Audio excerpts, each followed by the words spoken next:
केंद्रीय सड़क परिवहन और राजमार्ग मंत्री नितिन गडकरी ने हाल ही में जोर देकर कहा कि इलेक्ट्रॉनिक वाहनों का उपयोग बढ़ाने से प्रदूषण को कम करने में बड़ी मदद मिल सकती है। उनका कहना है कि इलेक्ट्रॉनिक वाहन न केवल पर्यावरण के लिए लाभकारी हैं, बल्कि देश को प्रदूषण मुक्त बनाने की दिशा में एक महत्वपूर्ण कदम है। इस विजन के तहत गडकरी की सोच है कि भारत को एक स्वच्छ और हरित भविष्य की ओर ले जाया जाए।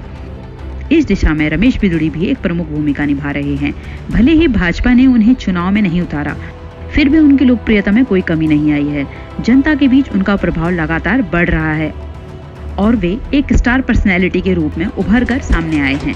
जहां एक और वर्तमान सांसद की लोकप्रियता कम होती दिख रही है, जबकि बिधूड़ी जी को नए शोरूम के उद्घाटनों और इलेक्ट्रॉनिक वाहनों के लॉन्च जैसे इवेंट में आमंत्रित किया जा रहा है। रमेश बिधूड़ी जी हाल ही में कई बड़े इवेंट्स में नजर आए, जो पर्यावरण के प्रति उनकी जागरूकता को दर्शाते हैं। कंपनियों का भरोसा भी रमेश बिधूड़ी पर बढ़ता दिख रहा है।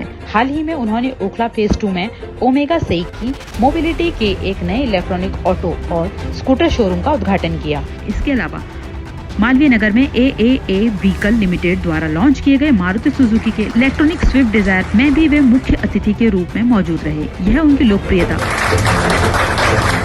और विश्वसनीयता को दर्शाता है, जो न केवल राजनीतिक बल्कि व्यवसायिक क्षेत्र में भी सराही जा रही है।